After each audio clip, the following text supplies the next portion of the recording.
সুনামার ফুলকুমারী কিউটের ডিব্বারে। এবার কণ্ঠশিল্পী সৈয়দ আমিরের সাথে নাচতে দেখা গেল চিত্রনায়িকা অপু বিশ্বাসকে। অমি ও অপু বিশ্বাসের এই নাচ খুব দ্রুতই নেট দুনিয়ায় ছড়িয়ে পড়ে এবং তা ভাইরাল হয়ে যায়। অপু বিশ্বাস বর্তমানে সিঙ্গাপুর অবস্থান করছে। একটি স্টেজ প্রোগ্রাম করার জন্য সিঙ্গাপুর গিয়েছে অপু সহ আরও অনেক জনপ্রিয় শিল্পীরা। অপু বিশ্বাস প্রোগ্রাম শুরু হওয়ার আগ মুহূর্তে কণ্ঠশিল্পী অমির জনপ্রিয় একটি গানে অমির সাথে টিকটক করেন।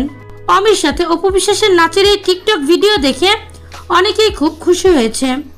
ভিডিওটি দেখে সবাই বলছে গানের সাথে দুজনেই খুব সুন্দর নেচেছে। দুজনের গেটআপও ছিল অসাধারণ। সুনামার ফুলকুমারী কিউটের ডিব্বারে।